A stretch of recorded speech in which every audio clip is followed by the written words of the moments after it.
You are experiencing the Knuckleheads of Liberty podcast. It is October 9th, 2024, and welcome to the Knuckleheads of Liberty, where we're bringing you the people and the organizations fighting for liberty around the country and in your region. Today we have a special guest with us, a returning guest, Susan Shelley. She is the Vice President of the Howard Jarvis Taxpayers Association, and she's also an editorial writer and columnist for the Southern California News Group and the Orange County Register. So thanks so much, Susan, for joining us, and we're going to talk today about the propositions. So that unfortunately, we got scary things ahead of us in October, and it's not just Halloween; it's the election coming up. So we've got some things to talk about here, so we can get ready for how to address those ballot items. But before we do that, let me introduce you to the rest of the panel. In our lower left-hand corner, we have Leon, the word Brathwaite, last word in Liberty. He is a retired engineer in the state of California. In our lower right-hand corner, we have our special guest today, Susan Shelley. And my name is Jason McPhee, and I'll be your host today. So we always start out the show with a Liberty quote. And so this time the quote is going to be from Winston Churchill. And I thought this particular quote was kind of appropriate that we remember this when we go to the polls and we vote on stuff. This particular quote is, "There is nothing government can give you that it hasn't taken from you in the first place." So just remember this, there's no free stuff on that ballot. Don't know if you guys wanted to opine on any of this or not. Well, I think Winston Churchill had it exactly right. They took it from you. It's like a giant withholding on the income tax form, giant withholding, and then they trickle it back to you with strings. So that doesn't seem like a very good deal, does it? Not at all. I mean, I guess it's a a kind of a take from the Milton Friedman's favorite quote that there's no such thing as a free lunch, and so I mean, Winston Churchill is correct, obviously, but I think Friedman, to me, said that a little bit better, that there's no such thing as a free lunch, So, yeah, the government takes and the government gives, but, there's always a price to pay for that. So usually the price we pay is our liberties. So there we go. Well, Leon, that free lunch, when it comes back to you, it's like there's a few bites taken out of that sandwich. And it's usually about a day old too. So yeah, that's right. Yeah. I would be jumping up and down for that. Well, before we jump into things, so let me show you Susan's website here. So you can find her on x.com, formerly Twitter, at Susan Shelley at X. So just search for that. And you can also find her as well at the Los Angeles Daily News.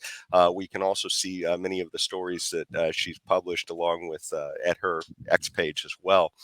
So before we jump into the actual ballot measures, I wanted to kind of take a second just to see where we are in the state with things. So I pulled up a few graphics, and this is the state expenditures and revenue.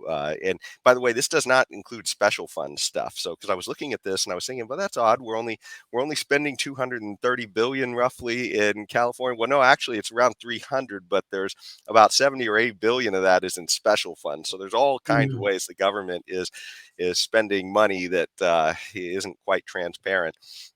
And so you can go to their webpage as well, and you can kind of see a breakdown of where that revenues and expenditures are. But it's also important to notice, too, as well, that we're kind of in a budget deficit right now. So, the state, as usual, seems to have spent more than it takes in. And this is the California's fiscal outlook for this year's budget. And they're saying in the executive summary that it's a $68 billion deficit. So there's that. And then I also wanted to note, too, that there's no free lunch with bonds. Apparently, we already have debt outstanding of about $79 billion in bonds as well.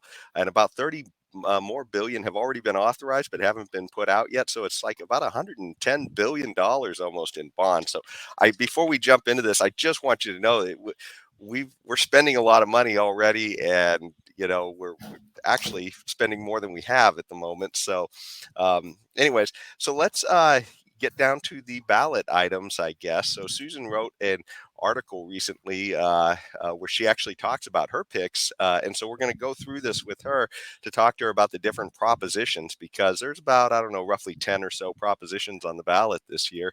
And so let's get into talking about that. And I guess the first one to start out with is this Proposition 2. And so this authorizes bonds for public schools and community college facilities by legislative statute. And apparently it's authorizes another $10 billion in bonds. So just add that to the pile of bonds that we already have. But Susan, aside from just spending more money, it sounds like there's a little more to the story, because you actually had an article here where I guess there's these project labor agreements where, some of the reason I guess we are spending so much of this money is just because a lot of this is just kind of union graft. So you want to tell us a little bit about what's going on with this proposition? Absolutely. Well, what's going on is they just want to keep borrowing money to keep these building projects going, but they never fix the high priority needs. And they come to us on every ballot.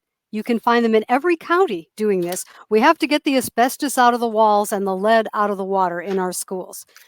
The taxpayers of California have approved $54 billion in K through 12 bonds since 1998. $54 billion with a B.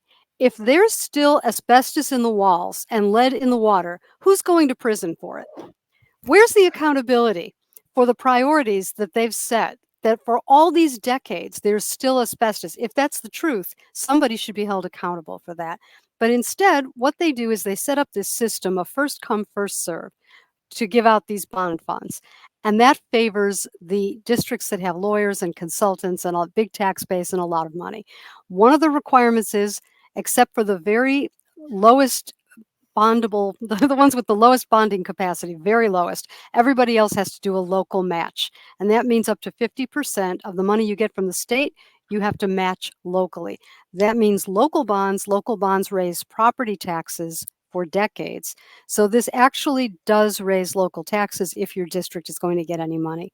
And none of that is good. They're still not going to fix the asbestos. It's going to be first come, first serve. And they are favoring not removing asbestos, not making the schools safe from earthquakes.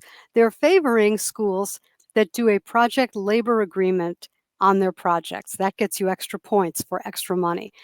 And really, that is just despicable, because a project labor agreement is a collective bargaining agreement that binds everybody, all the subcontractors, everybody, before hiring starts. So it locks in a certain number of contractors who are eligible for these contracts, and something like 83% of the workforce in construction in California is excluded from that.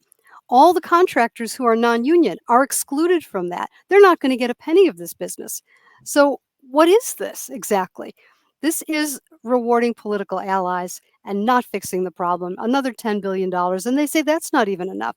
So they'll be back for more with the same story. No on Proposition 2. Totally Sounds like agree. But let me ask you something, Susan. I mean, this claim of lead and asbestos still in the walls of our school or in our ceilings or wherever the hell it is it actually true that that this thing is still in place? That asbestos, for instance, is still in place? I don't think so. I hope not. I think it's just a story they're telling us. I mean, you can put things in these ballot labels that don't necessarily have to be verified. I'm not sure. If someone sued them and said there is no asbestos, maybe you could do discovery and find out. Nobody does. There was a reporter who told me that the Oakland schools did a test on the water in the school buildings and it had lead in it. And that once again raises the question, what is California prioritizing if they're not getting lead out of the water in the schools in Oakland? That's despicable. So it's a management issue is what I'm saying. It's not how much money we spend, it's who's spending it and how they're making their decisions. Indeed. It sounds almost like another educational bridge to nowhere, I guess, which is kind of like where most of our education dollars go. I mean, certainly you look at the I guess the output that we get from the schools, and so many times the kids are below whatever averages they're measuring around the world. So it just, in fact, we talked about it on one show where not California, but it was in I think it was Baltimore, Maryland. Baltimore. It was Baltimore, Yeah, Maryland. they had 13 schools where none of the kids, literally zero, none of the kids were math proficient. And it was just like, how does that happen? I mean, that's like a statistical anomaly to be studied in a math class, you know? Well, and enrollment in the California schools is falling and is projected to fall further by 2030. So the idea that they have to build more schools when actually they should be consolidating and changing and maybe building in different places, it's another question. The other part of Prop 2 is that every dollar that the state borrows and spends on this is a dollar that a developer doesn't have to pay in fees for a new development. So you can get there's several different pots of money that you can tap for new schools. There are mellow roost taxes, which are a form of property tax for the local community. There's developer fees, there's local bonds, there's state bonds, and there's the state budget. And if you ask me, if there's lead in the water in Oakland, they should take money out of the state budget and they should fix that without paying 30 years of interest on it. They should just prioritize school safety. Why is that a difficult concept for this government to figure out? You know, the crazy thing is too, if we were doing school choice and if it were a private school, I think you could pretty much bet that the government would be forcing them to make sure that they have all this stuff in compliance. But somehow it's at the government school, then they just keep on going and keep on asking for more money. Very good point. It's only the government gets away with criminal conduct. That's the only government. It's only the government does. They could violate our rights. They could keep the lead or in water, and they could keep the asbestos in the walls or wherever it is. And that to me sounds criminal. But why? I think it is. Yes. So how could they get away with it when if we're in a private entity, we could not possibly get away with anything like that. We could not. Sometimes they're sued for these different things, for ADA violations and different types of problems. But guess who pays the settlement after the thing is resolved? The taxpayers. That's weird. So you don't come out ahead. They should have better decision making on high priority issues like student safety. There's no negotiating something like that. There's no arguing that student safety should be prioritized. And yet here they come to us every 2 years with another bond to remove the asbestos. I think it's a scam. I'm not even sure there is asbestos in the walls, but obviously it polls very well, and they think people will fall for this again and again. But as I said, if there's still asbestos in the walls after $54 billion since 1998, somebody should go to prison for it. Oh, yes. Yeah. It almost sounds like the way that these health scares are tied for elections too, but that's another story. But the next item on our list, so that Prop 2 sounds like a bit of a boondoggle, but Prop 3 is the constitutional right to marriage. So it's a legislative constitutional amendment here in California that would essentially remove the language that says that marriage is only between a man and a woman. So meaning that it essentially allows for gay marriage or I guess other things possibly. Yeah. But for a libertarian perspective, I mean, this one sounds kind of like good news. So what do you guys think about this one? This is absolutely a yes. The Howard Jarvis Taxpayers Association hasn't taken a position on it because it's not taxpayer related. But the legislative analyst says it makes no difference at all in California law. It's just lining up with what the Supreme Court has said. So it doesn't accomplish or not accomplish anything. It leaves everything the same. It's really just symbolic, I think, that we don't want to be insulting people in same-sex marriages. That's not where we are anymore. Fair enough. I mean, the government being involved with marriage is kind of a stupid idea to me, but I can see the point of the proposition. Yeah, if they're going to be involved, then at least let's take their thumb off the scale, I guess. Well, there's no reason to insult people, and so that it doesn't have any legal effect, but it is on your ballot, and I'm voting yes. Yeah. And one of the things that I'm glad to hear from your perspective at Howard Jarvis Taxpayers that there's no hidden costs here, because it does feel like every time you vote for something, there's a trap door somewhere. But This one sounds like a good one. So we're getting to the trap door. There's a huge trap door. Houdini would have been proud. It's a huge trap door in the stage on one coming up, but let's go ahead. Okay, well, let's move on to Proposition 4. Okay, so this one authorizes bonds for safe drinking water, wildfire prevention, and protecting communities and natural lands from climate risks. So that sounds like a little bit of a warning right there, and and apparently it's a legislative statute. So, but anyways, this one authorizes another $10 billion in funds. And it says Right. increased state costs of about $400 million annually for 40 years to pay for the bond. So that's so. What do you think about this one, Susan? I mean, I'm already kind of a little bit skeptical every time climate is used to justify just about anything nowadays. Interestingly, climate was in the ballot title originally, and they did some polling and they took it out. And now it's the clean water bond. They took the word climate right out of it. So that tells you something's going on. And once again, they can say that this is for climate, but that doesn't make it so. They can say it's for clean water. They can say it's for a train from San Francisco to Los Angeles. It doesn't make it so. They have a terrible record on doing things with bond money. And bonds are the most expensive way to pay for anything. And this measure doesn't really pay for anything that's going to be lasting for the 30 or 40 years it takes to pay off the bonds. What this does is fund programs, grants for non-governmental organizations and businesses and some government agencies, grants to do programs, which is another way of saying salaries. And once that money is gone, it's gone. And we're going to be paying interest to repay it for 40 years. One of the things in this bond is pop-up tents for farmers markets and electric van pool vehicles for agricultural workers. Who ever heard of a 40-year car loan for an electric van pool vehicle? That's what this is. It also funds things that don't exist and aren't going to exist in any reasonable time frame, like $475 million for development of offshore wind energy. Well, there's no project, there's no approval. The federal government has to sign off. It's in international waters. What we're going to do with $475 million, which once again in a bond, it's locked in. It must be spent on development of wind energy because that's what you said in the bond. That's the law. It's going to be consultants writing reports every year telling us how far behind schedule they are. And we're paying interest.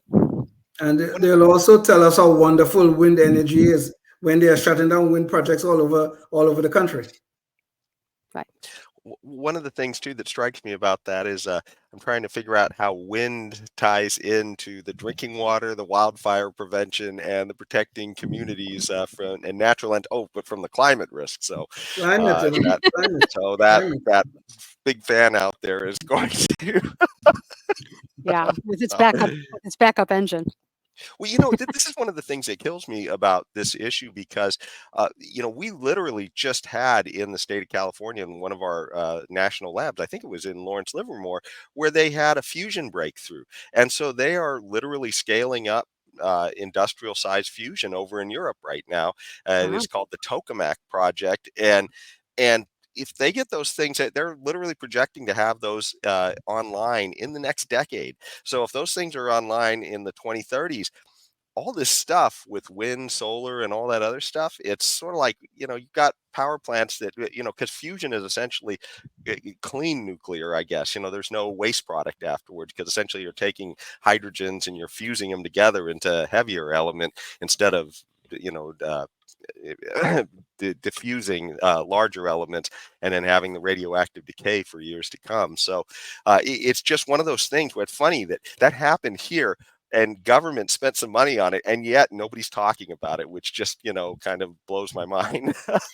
Well, you're exactly right. We're paying a lot of money for this transition to so-called renewables, which are defined in law as solar, wind, and some little novelty things like geothermal and biogas and stuff that's not producing any megawattage at all right now. So those are the renewables. But hydro does not count as renewable, even though it is, and nuclear doesn't count as renewable, even though it is. So what are we doing?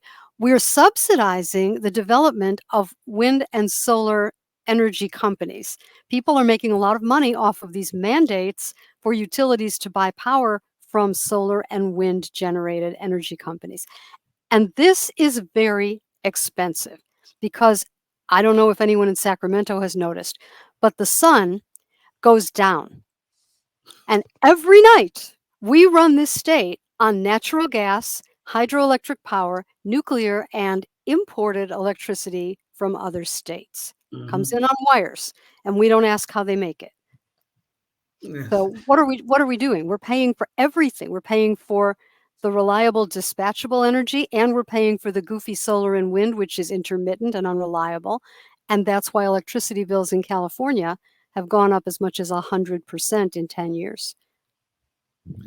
Although I Susan, will push back on I that spent, one. Well, or Leon, just a second. I was going to push back just on one thing though. When they do get that imported electricity, they do sort of demand a paper trail that there's a certain balance of renewables in that electricity. But I mean, this is kind of a it's a bookkeeping issue and stuff. So I they're haven't trying. seen that paper trail. Point me to where I can see that. Jason, you know where I used to work, okay? I can tell you that so-called paper trail is a bunch of crap, okay? You know where I used to work. Now, and I was just going to tell Susan this definition of renewable, okay? And I can tell you, I've worked in energy for, for almost 40 years. I'm retired now. There's no such thing as renewable energy, but I can explain that in the next show because it'll take a little bit of a while, but there's no such thing. That is totally made up by people like the Energy Commission where I used to work. It is nonsense. Anyway, we could go on. And I'll tell you what's really frightening. What's really frightening to me is they have started to put seed money into programs for what they call demand response. Well, that's a nice way of saying turning off people's power, either paying them to agree to have their power turned off or just turning it off, like rolling blackouts. And when do we have this problem? We have this problem when it's 110 degrees all throughout the state, which happens in the summer, and people are going to die in their houses without air conditioning, without electricity. And sometimes they're doing rolling blackouts for fire safety, and they're taking out the street lights and the stoplights. And this is very dangerous. We're playing this game of fantasy. It's like fantasy league energy policy.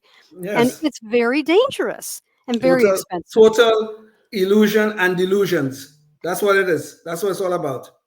Well, and the crazy thing is that if the goal is CO2 in the atmosphere or whatever, then the nuclear is kind of like the clear baseload answer. And even people like Bill Gates, there was a story where they're trying to restart up, I think, 3 Mile Island or something like that. They're essentially trying to use that as a power source for Microsoft. I saw something about that the other day. So anyways, it's there's just all of these things that we've seen the left who have been like adamant against issues of climate change, and they're also against nuclear. And it's like these things are kind of like there's a discontinuity in their thinking.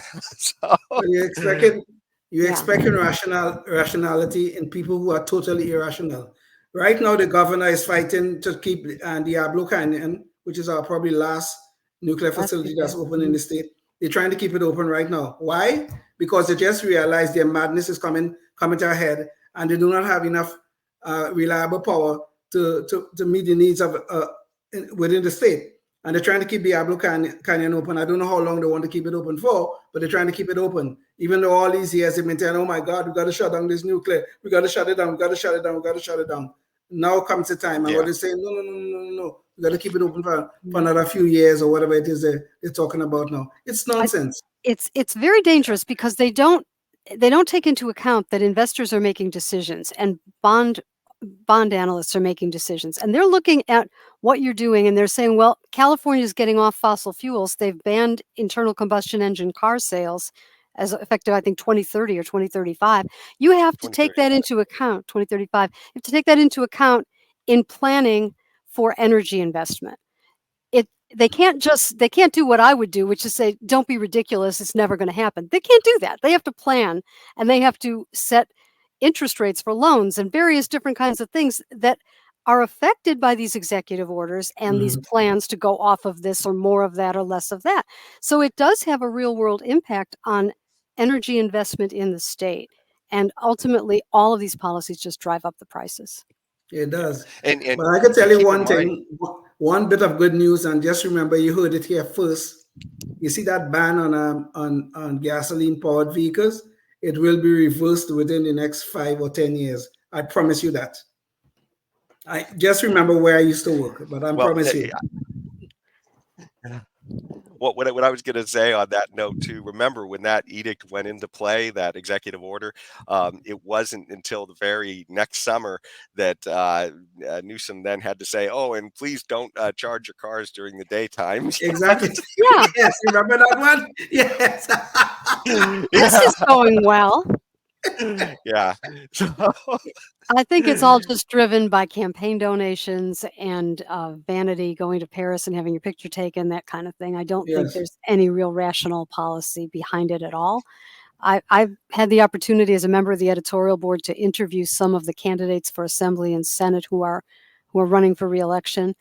And when you hear them talking about energy, we had one candidate, an Assembly person, tell us that she makes her decisions about whether the oil companies are gouging or not by driving by the same gas station every day and noting what the prices are. And she says that tells her whether they're price gouging in California or not.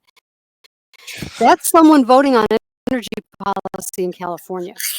yeah. I'm not making that up. This price gouging I don't- nonsense is just. I don't doubt you. I don't doubt you for 1 second. The amount of lunacy that I've seen in this state, and of course, like I said, I used to work at the Energy Commission. The amount of lunacy I've seen, please, I don't doubt it at all. I don't. Well, I have let's witnesses. Wasn't the only jump one on to that call. Let's make sure we make it through all the lunacy of the proposition. Okay. So let's get to Prop 5. Prop 5 is very serious. I'm going to yeah, stop so now, laughing because Prop 5 getting is away very from serious. the Prop 4 boondoggle, then it sounds like Prop No on 5. Prop 4, and no on Prop 2, and no on Prop 5. And let me tell you why no on Prop 5. It makes it easier. Let me say what the title is first, real quick, Susan. So it allows local bonds for affordable housing and public infrastructure with 55% voter approval, legislative constitutional amendment. So that's what we're looking at here. It changes the percentage, so it doesn't need quite as many people, I guess, to force new spending. So, or taxation, I guess. So go ahead, Susan. Okay, so since the gold rush era, Californians have had a taxpayer protection in the Constitution. Since the gold rush, 2/3 vote of the electorate to take on local debt. Now, why is that? That was in the 1879 Constitution. In the 1849 Constitution, handwritten on parchment in the gold rush era, they said the legislature is directed to make sure that cities do not take on too much debt in order to prevent abuses. That's how long this protection of the 2/3 vote for local debt has been law in California. And this legislature decided it's too hard. It's too hard. On that note, let me just stop for a second, because if you're watching on public access, you're going to have to hear the rest of the story online. So go online, check us out at knuckleheadsofliberty.com, and you can find the rest of the story there. Go ahead, Susan. Okay, you don't want to miss this. Okay, so we had this taxpayer protection of the 2/3 vote. This legislature decides it's just too hard because when you take on local debt, it raises property taxes, and people won't always vote for it if they think it's some kind of boondoggle or it's too expensive or they don't want it or their taxes are already too high. It's hard to get everybody to vote for new debt. So it's supposed to be hard to vote for new debt because it's paid for on the property tax bills. It's like a mortgage voted by other people on your house. And that's why it has a 2/3. This is very dangerous because currently we've changed the Constitution about 25 years ago to make the threshold for school bonds 55% instead of 2/3. And supposedly there was going to be all this oversight. Well, the oversight has really not worked out very well. There are oversight committees, but they're stonewalled by the school districts, and they can't get the documents, and then you can't do anything about that. There's no enforcement. So the accountability is a little shaky, and the threshold is too low at 55%. In LAUSD, the Los Angeles Unified School District, residents are already paying $128 per year per $100,000 of assessed value of their house. And the median home price is something like $1 million in the LAUSD district. So when you have something like that and you are paying already $128 per $100,000 of assessed value, there's a bond on the ballot right now, $9 billion. It will add another $25. It's too easy to raise property taxes with school bonds. And Prop 5 expands that to everything else. Anything that can be called infrastructure, which is everything government does. and also all the affordable housing projects, homeless housing projects, programs for down payment assistance. Local governments can do bonds for all of those things and pass them, if Prop 5 passes, with 55% instead of 2/3. And the result will be that you get one or two of these things on your ballot in every election, one from a transit agency, one from an association of governments, one from a fire district, one from a library district. After every election, your property taxes will go up, and in a few years, people will be losing their homes. And that is a very bad thing. I was just trying to look this up while you were talking, and I think this is a recent story talking about how they're trying to put in this low cost housing in LA back a couple years ago, and the price of the project was like exceeding, I think, over $700,000 a unit, I think is what it was saying. So Some of anyways, them 800. yeah, so Yeah. we hear these ridiculous stories, story after story, where it's just yeah. Anyways, but this was an article from Reason, anyways, so I just figured I'd throw that out there Well, while no, you're that's talking about it. they're right. The former controller of the city of Los Angeles looked into how this $1.2 billion bond for housing for low income and homeless people was being spent, up to $800,000 a unit. And one of the things in Prop 5 is that everything built under this Prop 5 standard is considered a public works. Well, a public work means that prevailing wage laws apply. And prevailing wage laws mean you're paying the highest union wage that anyone can find in the region. So it's what, 20, 30, 40, 50% more expensive than if you use non-union labor, perfectly qualified, top quality contractors, and 83% of the workforce in the construction industry in California. If you use them, it would be a lot less expensive. The taxpayers would get more for their money. But no, we're going to use the prevailing wage, the smaller workforce, the union contractors. It's very corrupt. Yeah, No the on sad five. story about, That's for sure. yeah. Well, the sad story with low cost housing is that almost all of these instances are issues where the price has gone up because of government usually being in the way. So, I mean, the idea that somehow we're going to invoke government and that's just going to magically make the cost go down. I mean, it might if they're just giving it away to an individual, who's going to live there, but it's going to cost more to society for that person, I mean, because it's all of us paying for it. It's like what Winston Churchill was saying in the beginning. There's no free lunch. I mean, if they're giving it, it's because they took it from somebody else. That's true. And in this case, they're taking it from property owners. And something that everyone should remember is that property taxes are paid by everyone because they're levied on apartment buildings. It comes through as higher rent.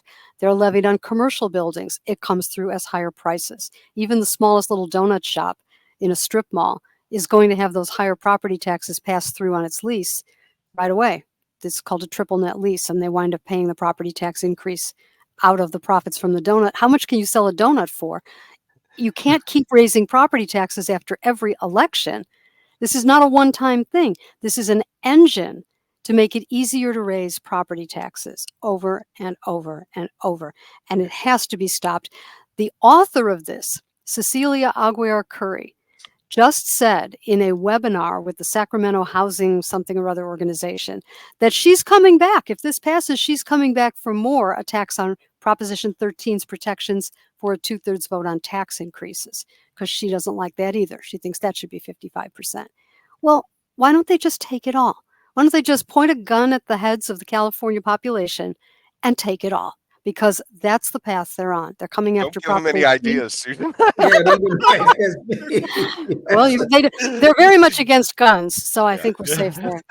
Yeah. Well, Kamala says she owned a gun, which was surprising Yeah. to all of us, but you never know. I don't know. Don't know whether she owns a gun or not. But this whole housing thing is really a scam, because I mean they want to give it to these homeless people, underprivileged people, but particularly with the homeless people, they're treating the wrong problem. They think that, oh, if we just give them a home, everything will be nice and wonderful. When most of the times that someone is homeless, the vast majority of the times, someone is homeless is because of mental disease or drugs or alcohol. And so they're building a bunch of homes for homeless people is really useless unless they deal with the underlying problems. So And it's sad in California because we've had a law on the books since 2016 called Housing First, which prohibits the rental authorities from turning down someone for this housing because they're still using hard drugs and they won't go into a sobriety program. You can't turn them away because of that, and you can't reserve these scarce units because there are not enough of them.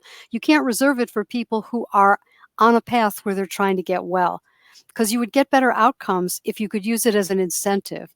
And if right, you could help people who were helping themselves, you'd get better outcomes. And instead, what we have is people overdosing in these hotel rooms and free apartments. And then the government agencies that handle this stuff are stonewalling the press. Cal Matters has filed a lawsuit to try to find out how many deaths and injuries there have been in these types of shelter properties, and they can't get the information. They're being stonewalled. So there it's you not go. a healthy situation. There you go. That's right. Yeah. There you go. Treating the wrong problem. Hmm. Yep, government getting in the way and throwing fuel on the fire, it seems like always. But so let's jump on to the next boondoggle, I guess, because 5 sounds like another one. Prop 6, this eliminates the constitutional provision allowing involuntary servitude for incarcerated persons. So essentially, this impacts the amount that I guess a prisoner can be paid for prisoner service in a prison.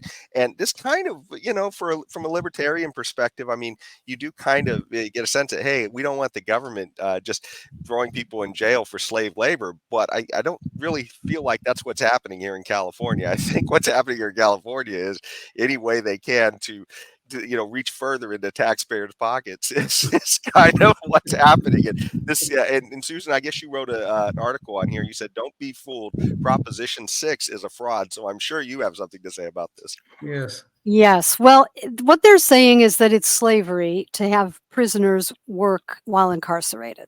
They're saying that's slavery. They're saying that the Constitution must be changed to take out the exception to the ban on indentured servitude. We have a ban on indentured. We've never had slavery in California or in the Constitution, but we have a ban in the state constitution on indentured servitude, except as punishment for crime. Proposition 6 takes those words out. Now, I thought initially looking at this that this was just archaic language and they were taking it out and it didn't make any difference. But as you said, currently in California, it's the law that incarcerated persons must work, and about a third of the state prisoners do jobs which are in the prison, part of running the prison. If you can't require them to work, then you're going to have to incentivize them to work, or you're going to have to bring in somebody else from the outside to do those jobs. But what was most eye-opening to me was the staff report from the Senate Appropriations Committee, which talked about what they called anticipated litigation. And what's that about? Well, there have been a number of court decisions in the past looking at the issue of whether prison inmates have to be paid the minimum wage for doing work in the prison. And every decision has come down, no, they're not employees, because you have these words in the Constitution that you can have indentured servitude as punishment for crime. If you take those words out, all those court decisions fall. And if we get a court decision that says prisoners who work have to be paid the minimum wage, either the federal minimum wage or the state, could be either one, it will cost taxpayers billions of dollars a year at the state level and at the local level, because this applies to jails also, not just state prisons. So that's kind of a big trap door, as we were talking about earlier. It's like we're all going to fall through that. It's going to be an unexpected billions and billions of dollars that taxpayers have to come up with to run the prisons. And that is not great, and it's not disclosed to the voters. What it says in the legislative analysis on the ballot and in the ballot booklet is that the maximum might be like tens of millions of dollars for this, but it doesn't take into account what could happen in the courts. They can't predict that that'll happen, so they can't analyze it. But the Senate Appropriations Committee analyzed it, and they said that's exactly what could happen. So everyone should know about that. Yeah. Well, one of the things. Oh, go ahead, Leon. No, I'm just gonna finish the point. No on 6, right? Is what you're saying, No on right? 6. No on There we 6. go. All right. one of the things that kills me on a lot of these prison issues is that in California, I used to follow this. I haven't checked on the rates in the last couple of years, but we used to spend over $100,000 per prisoner to incarcerate a prisoner every year in the state prisons. And that's, I mean, you figure our recidivism rates are terrible. I mean, so, the idea that a lot of these people, they're going in there, they're not being reformed, and then they're coming back out and they're doing more crime. And yet we're spending top dollar on these institutions. And it's like, I mean, from a libertarian perspective, I mean, I prefer not to have so many people in prisons, but that's because I prefer for a lot of things we throw people in prison, with victimless crimes that, they aren't being thrown in for that. But, if you are violating somebody else's rights and you're thrown in jail for that, my gosh, if we're spending top dollar, you should be reformed by the end of the time you're in there. And so I kind of like to see some, I guess, competition, I guess, in this industry. And yet, every time they talk about this, it's no, it has to be done by government. And my gosh, we spend top dollar, we get the worst results, and now they want to spend more. So it just, yeah, I'm just kind of Well, frustrated with it. it's my understanding that the people who are still in state prison are not the people who didn't do anything to anybody. It's not the victimless crimes, because they've done this realignment and they've moved people to the county jails and they've tried to depopulate the prisons because of overcrowding issues and the court orders and this kind of thing. It's my understanding that they're in there for things that are serious enough that you wouldn't say they shouldn't be there. That might be wrong. And I am 100% in favor of innocence projects and looking into everybody who says that they didn't do it. I don't think people should be coerced with plea bargains. You don't want the prisons mismanaged. You don't want people abused in any way when they're working or if they won't work. You absolutely have to have decent, respectable, responsible management of the whole thing. But that said, you have to look at the fact that there are people who are harming other people and they shouldn't be on the streets. And we've had a bad experience in Los Angeles, certainly, with a district attorney who was leaning all the time in favor of not incarcerating people and trying to work the angles to get people closer to parole. And we have some horrible stories as a result of that. And we interviewed DA George Gascon at the editorial board several times, and I asked if there were success stories that his staff could share with us. We never heard back. Of course. Yeah. Well, hopefully Gascon will get kicked out after this election. I hope so, but who knows?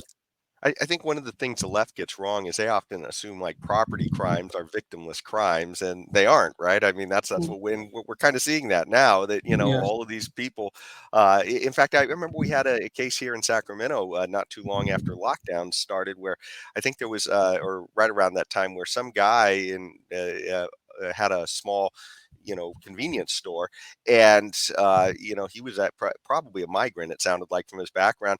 And somebody came in, they tried to walk out and steal some stuff. He confronted the guy in the parking lot. The guy hit him, he hit his head on the ground, and he died. And this is a productive person who's doing some good work in society by running that store, and he's getting killed because the government's just not doing anything to stop all of this small theft. So it's real costs. And we have insurance rates going up in California, and you can't tell me that some of that isn't the result of this wild crime wave we're seeing everywhere. Businesses that can't get, some of it's from the homelessness situation where you have encampments that are starting fires. There are businesses that can't get insurance at all. There are apartment building owners that can't get insurance at all. It's quite a serious situation in California, and certainly having the sense of an out of control crime wave. And it's really not just a sense. When you walk into a store and they've put everything behind plexiglass and locks, they didn't do that because they heard a talking point from a Republican on a talk show, as the Democrats like to say. They did that because they're having an actual experience of crime in the store. That's very expensive and very inconvenient, and it puts off the customers. If they did it, there's a reason for that. So it's real. It's not illusory. Indeed. Yep. And Susan, just for clarity, Gascon is up for re-election this coming election, is he not? Yes, he is. He is on the ballot in November.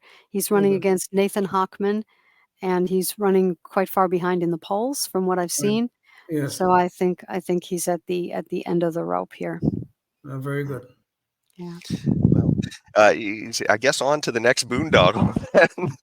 That seems to be just a list of boondoggles every time they put these propositions out. But let's go to 32, and this one is raise the minimum wage. I think that's self-explanatory.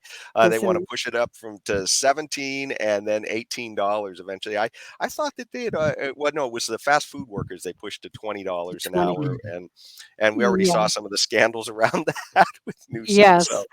So two things about this. First of all, the jump in the numbers. We went from Prop 6 to Prop 32. We're not skipping around. The legislature did a special bill to number their own measures that they put on the ballot, 2 through 6. And then the rest of them start at number 32, picking up the old numbering from the previous election. Those are the citizen initiatives that were put on the ballot. So that's why there's a gap in the numbers. So Prop 32 is an initiative to raise the minimum wage. I believe the original intention was to get it on the ballot in 2022, but they missed the deadline for signature verification. So here it is, a little bit out of date on the ballot in 2024. But raising the minimum wage doesn't create the revenue to pay the minimum wage. So it typically ends up with people having their hours cut. And in some cases in the hospitality industry in Los Angeles, we've seen lower weekly wages as the hourly wages have gone up. The weekly wages have gone down. So it's not a perfect solution. The better solution is to have a lot of business growth and a lot of hiring, and that pushes wages up organically and to everyone's benefit. Yeah. To me, one of the things that the minimum wage always it kind of, I guess, illustrates is the failure of the public school system too, because this idea that somehow the schools, the government-run schools, have these kids for 13 plus years, and then they come out and they can't even command a floor that will make a livable wage, which, to me, that the idea then is not then to have government come in and, let's just force everybody to give them money. The idea is, hey, wait a second, let's maybe rethink having government do all the school, because clearly if enough people are coming out that this is an issue, then and quite frankly too, I think the numbers I saw a few years ago, it's only just a few percent of people who really are hit by the minimum wage. But when you push their wages up, then that's going to kind of domino everybody else's wages a little bit too. So but anyways, yeah, it's just, my take is that you're fixing the wrong problem here, by saying, hey, it's sad that these guys don't make enough. Yeah, it's because they don't have the skills. Why don't they have the skills? It's because government was in charge of giving them the skills. Very good point. I mean, when you really think about it, why do you need a minimum wage? The market is very good and very efficient at setting wages for everybody. Why do you need a minimum wage? And if the government is going to arbitrarily decide, well, it's better to have $17 versus $15 or versus $10, or it's better to have $20 versus $10. If the government have decided that, and that is so good and wonderful, well, make it $100 an hour, and then everything will be better in your logic. So I don't know what is in need of the minimum wage. I see no purpose to it. I think the marketplace is very efficient and at setting wages for everybody. Who was the Senate candidate in the primary in California? Was it Barbara Lee? I think it was Representative Barbara Lee, a United States Congresswoman, who said that the minimum wage should be $50. I believe she said that. Oh, wow. And, okay. I wouldn't want to run a restaurant if it's going to be a $50 minimum wage. I don't think you're going to have a lot of customers for $200 dinners, but okay. Leon, I think Barbara heard you when you said why not 100, or maybe you said why not 50 when she heard you. So don't say why not 100 or 100. I should start giving out ideas like this. Jeez. A lot of people in government very bad at math. The staffers are good though, and if you go on the legislature's website in California, leginfo.legislature.ca.gov, you can read the analysis of each of these terrible bills, and you can see that these lawmakers were warned. Well, this might happen, and this might happen, and this isn't great, and that's not great, and then they vote for it anyway. So it's pretty frustrating. Well, and it's funny too, because earlier we talked about a proposition that did have low-income housing. Well, talk about bad ideas. We go to Prop 33, and that one is for rent control. So expands. This is just terrible.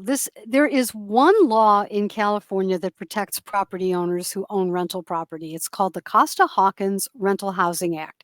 And what it says is that you can't put rent control on single family homes and condos and townhouses, single unit rentals, and you can't put vacancy control on a unit, meaning that when a tenant moves out, you can't say, aha, the rent control rent stays for the next tenant. What Proposition 33 would do is repeal that law. It takes the Costa-Hawkins Rental Housing Act from 1995 off the books, and it says that the state can never pass another law like it again. So it would have to go back to the ballot if you wanted to protect property owners.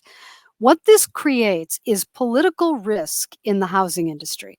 Let's say you want to invest in building an apartment complex in Berkeley, and you're the lender maybe, and you're making a decision about whether you're going to approve this construction loan.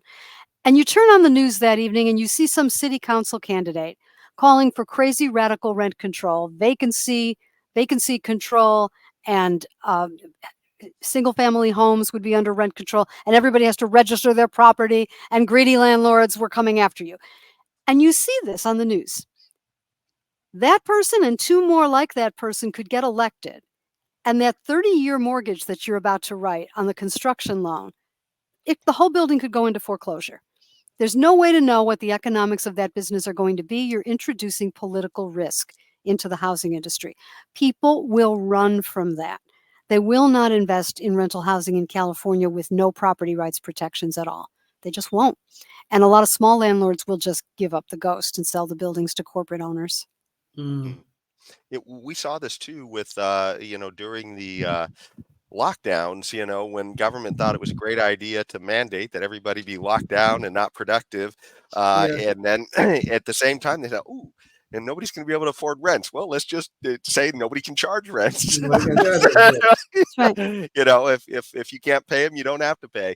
And, we actually saw, I think, Pacific Legal. In fact, we even had somebody on the show a while back who talked about that. But I like this. They had this one article here that they wrote, and they had a Thomas Sowell line in here that, this is basic economics, but it says that the first lesson of economics is scarcity. And then he said the first lesson of politics is to disregard the first lesson of economics.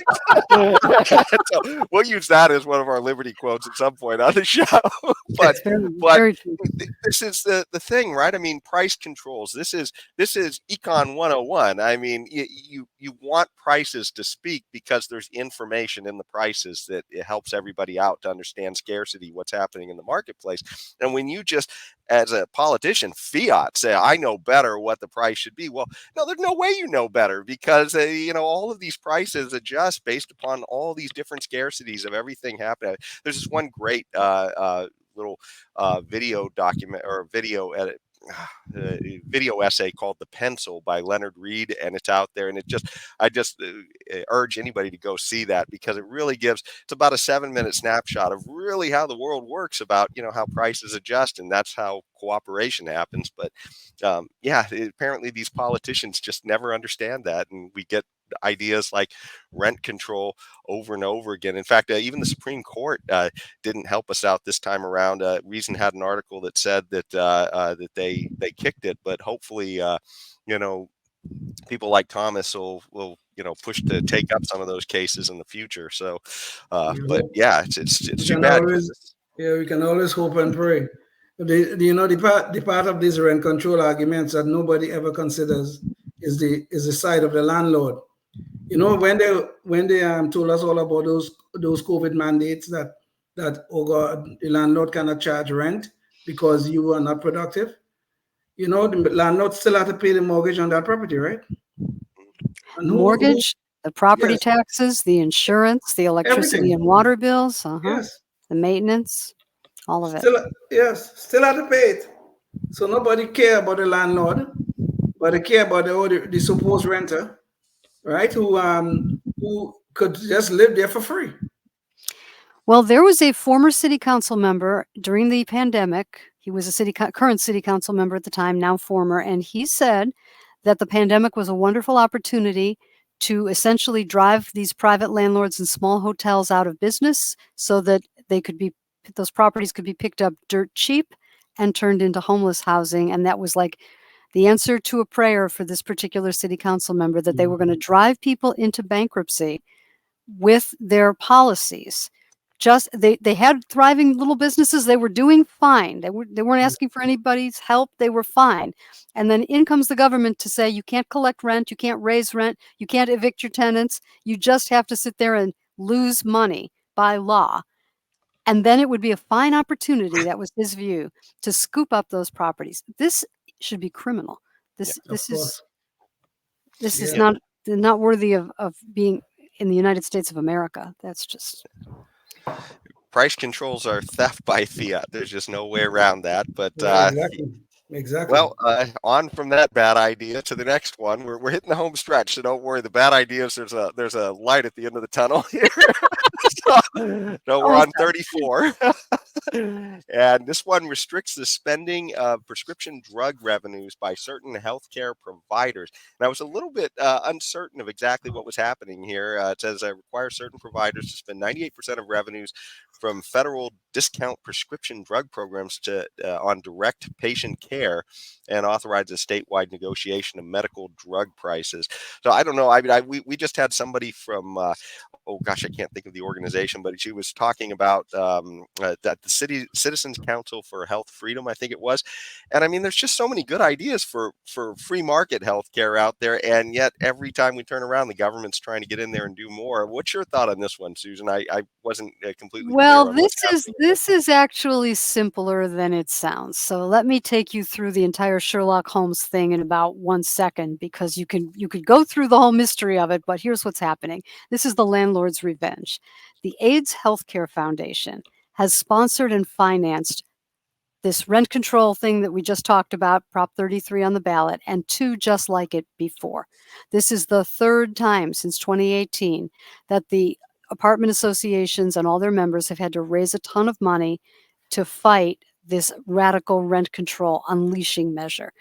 It's the AIDS Healthcare Foundation that has done this. Where do they get their money? They participate in a federal drug discount program in which they buy prescription drugs at a discount, but they bill the government for them at retail, something like that. And they take the spread, the profits from these drug sales, and they divert it into politics for unrelated things. And the apartment associations had enough. And so they put this on the ballot. It's the definition of who it applies to is drawn very specifically. To my knowledge, it only applies to the AIDS Healthcare Foundation.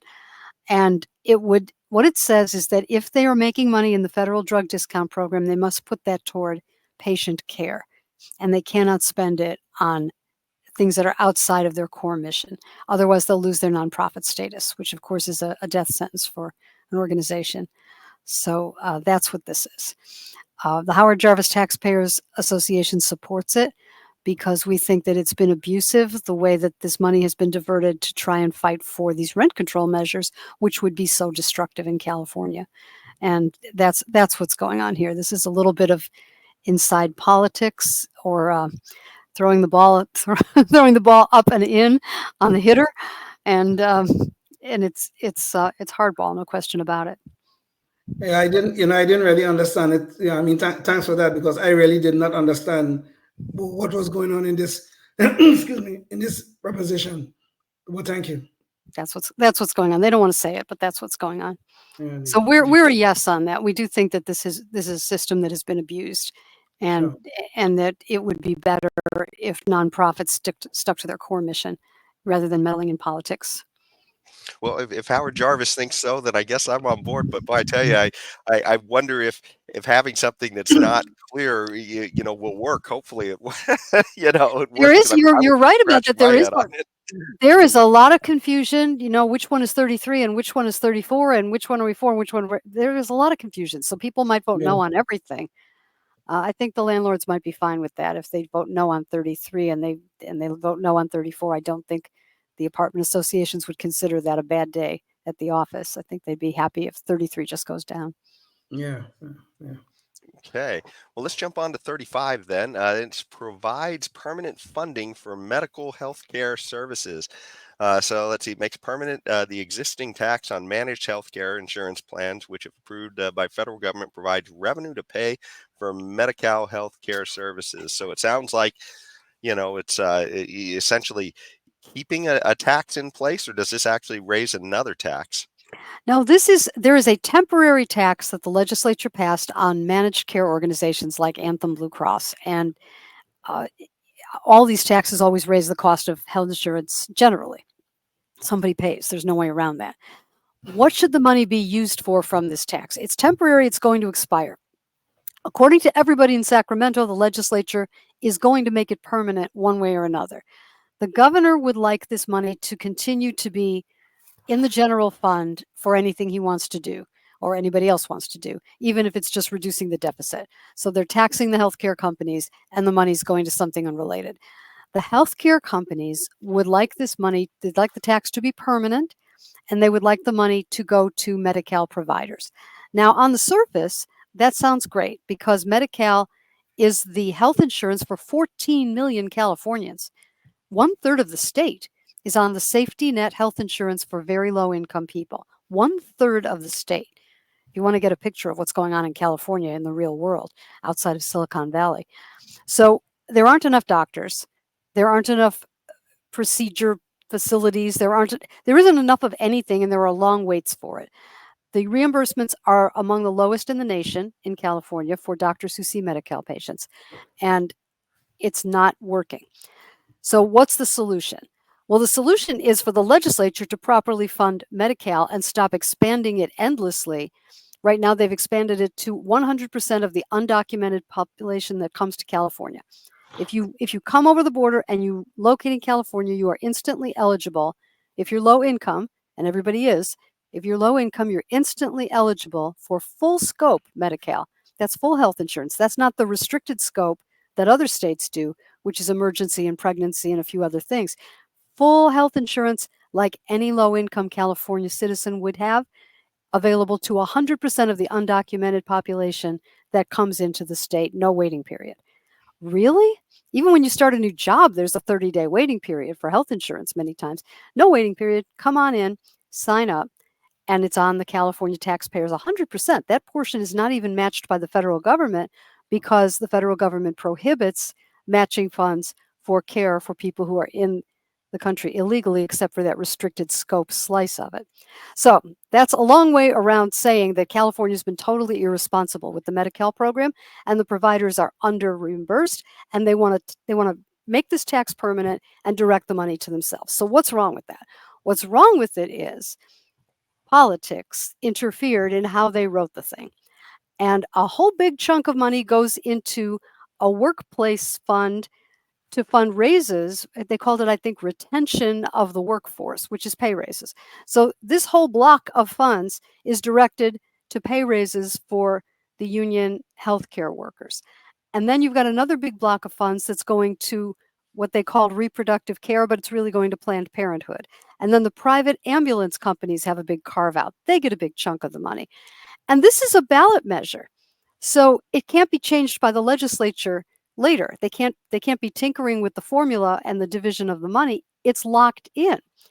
It's really not sounding all that great as a way to solve the problem of funding Medi-Cal.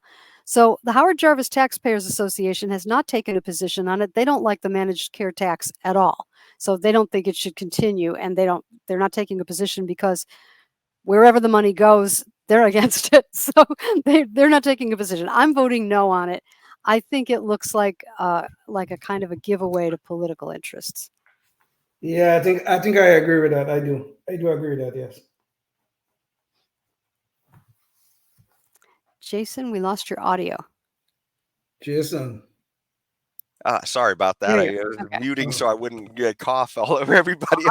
But no, it just seems like every time it's a government program, if you're not sure what it's doing, it's probably best just to vote against it. Yeah. Well, we're about at the end of the tunnel here. So we get to Prop 36 and allows felony charges and increases sentences for certain drug and theft crimes. And this one, it sounds like it's trying to fix some of the chaos that's been done in the past of just people being able to run through the stores and grab as much as they want, up to $1,000 every day, and then do it again tomorrow. Is that kind of where this one is going, Susan? That's exactly what's happened here. The Prop 47 in 2014 which was named by the proponents the Safe Neighborhoods and Schools Act. Who could be against safe neighborhoods and schools? Right. It, Yeah.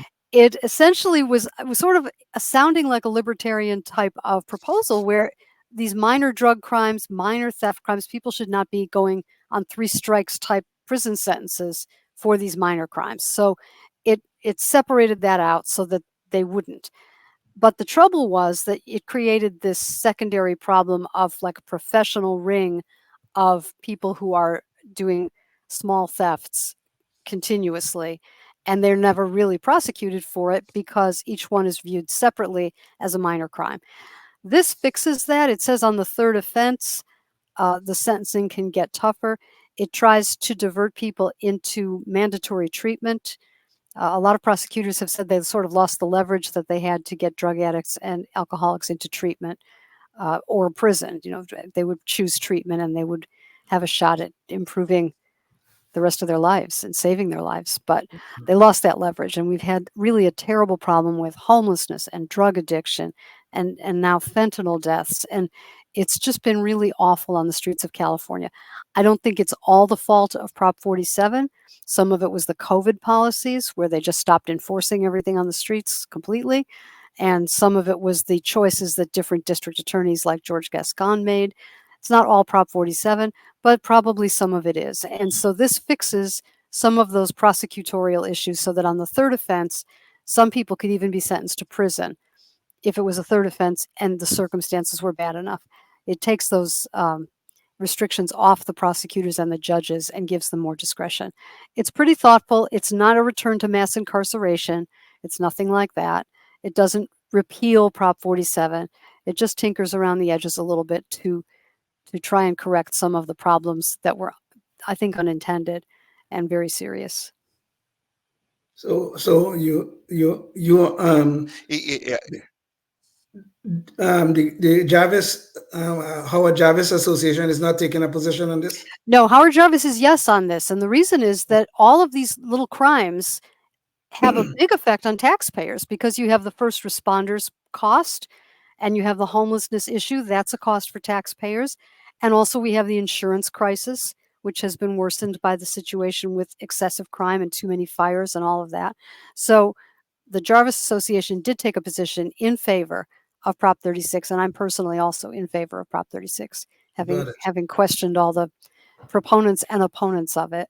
I think it's fine. It's pretty thoughtful. It's not that radical, and I think it's an improvement on what we have now. And just to put out a shout for libertarians, I guess most libertarians, anyways, are not for I guess people being able to go and rob other people constantly. That the idea is, I was really talking about the drug crimes. I'm sorry, I should have been clear about that. I get that, but my big thing is, and I think most libertarians are we wish that the government didn't have so many victimless crimes out there that they're putting people in jail for. But this is something like where with this shoplifting, I mean, this is something where even if a guy steals a case of beer, that could work into somebody trying to defend their case of beer and then being killed over it. So, libertarians are definitely all about property rights. And so I think it's madness where we've currently gotten to where, the left has just decided that, it's just a property crime. So no big deal. Because often it's not their property, so it's no big deal. There was a period of time where there were just smashed windshields on the streets of San Francisco. You could not park a car on the street of San Francisco without having the windows smashed and anything inside taken out. And that certainly is not a victimless crime. That's a very expensive thing and the catalytic converter thefts. Mm-hmm. And there was an individual who was an actor who was killed in Los Angeles late at night because he walked up on somebody who was stealing his catalytic converter and they shot him. Yes. So it's not victimless.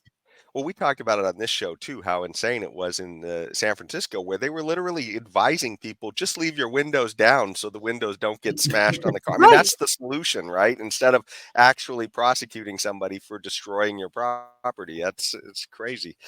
But that's where we are. So this one sounds like a yes. You're always skeptical on voting for something in government, but I mean, oftentimes I guess we're trying to undo some of the damage that other laws have done. So. I'm voting yes. If you want to simplify it, I'm personally voting yes on 3, 34, and 36. Yeah, and just so no on everything else. Well, you can find Susan Shelley's. Well, she just did an article on this. It says my picks for the November election, so you can find that article. It's at thedailynews.com under Susan Shelley, and it's probably on your X page as well, I'm sure. It's pinned to the top. Pinned to the top for yeah. the duration of the campaign. Sure. So I just want people to know that that's there in case you want to go back and check any of these out. We're just about at the end of the show, and so I did want to, if you have time, I wanted to hit our Knucklehead Noise Patrol real quick. So Susan, do you have time for that? Sure. Okay, so we're talking about now. Our Knucklehead Noise Patrol is usually about somebody who's done something kind of ridiculous or said something ridiculous. Usually, it's a politician or somebody in the public eye. And recently they had the vice presidential debate, and one of the candidates self-described himself as a knucklehead, so we couldn't let that go by. And so let's find out exactly what that's all about. He was actually being fact-checked, I guess, which is an amazing thing. That's like a miracle that a Democrat candidate is being fact-checked on one of these networks. But it had something to do with him going to claiming, like Joe Biden claims so many times that he's done so many things. Joe Biden sounds like the most exciting man in the world if you believed all the things he said about himself. He's marched with Nelson Mandela and all these other things. But he does own a Corvette, so there you go. Yeah, but Tim Walz, I guess, is trying to march into that cut, I guess, and so he's talking about being in Tiananmen Square when the whole thing went down with the students being suppressed there with tanks and everything else. So James, do we have can we pull up KNP #1? Now, this video, I fast forwarded it because he's asked this question about him being there, his fact check, and he rambles endlessly. So I had to fast forward it. So you're going to hear him get really fast in this. But anyways, let's go to the tape. KNP 1. Governor Walz, you said you were in Hong Kong during the deadly Tiananmen Square protests in the spring of 1989. But Minnesota Public Radio and other media outlets are reporting that you actually didn't travel to Asia until August of that year. Can you explain that discrepancy? Yeah, well, and to the folks out there who didn't get at the top of this, look, I grew up in small rural Nebraska, town of 400, town that you rode your bike with your buddies till the streetlights come on, and I'm proud of that service. I joined the National Guard at 17, worked on family farms, and then I used the GI Bill to become a teacher, passionate about it, a young teacher.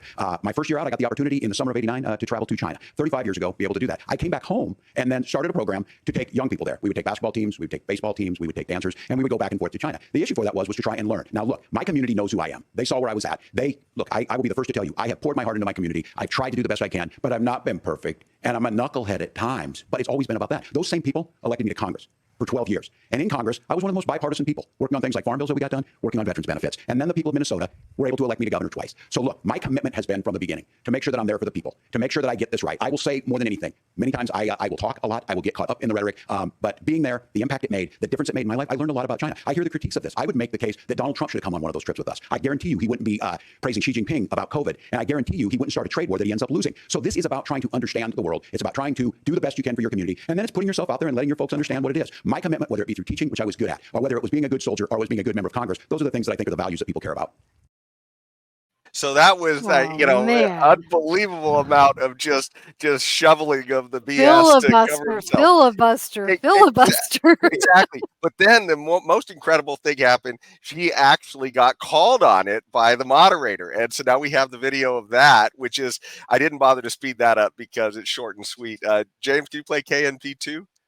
Governor, just to follow up on that, the question was, can you explain the discrepancy? All I said on this was I got there that summer and misspoke on this. So I will just, that's what I've said. So I was in Hong Kong and China during the democracy protests went in. And from that, I learned a lot of what needed to be in governance. So maybe short and not so sweet. I don't know. This man making knuckleheads look bad, boy. Really bad. It's a bad name to knucklehead. Oh What my. it does get worse. There is one other little clip I had where he probably misspoke on this one thing, because I don't think he's probably really friends with school shooters.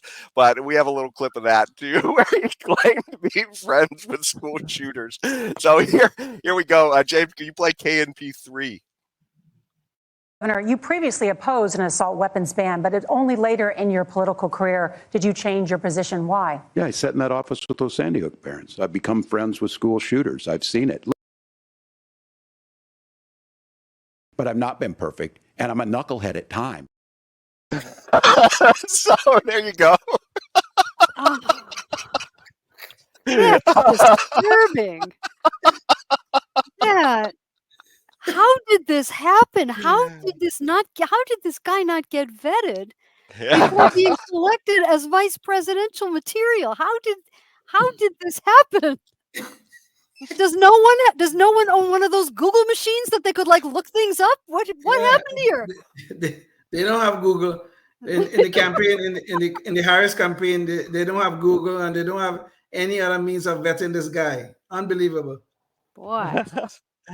Well, it shows, I guess. Budget. Well, if this was Kamala's choice, I'm a little bit scared of the other choices she might make when she gets into office. I'm telling you, this should have been. This is probably the most important thing she should have. The most important decision she had to make, because this is the person who would be stepping in if, God forbid, something should happen to her if she's elected. And this is the man she chose? Really? I think that says a lot about Kamala rather than about this knucklehead, this self-proclaimed knucklehead we just saw there on the screen. Well, while we're crying about policy, we'll at least be able to laugh it off, I guess. Oh, man.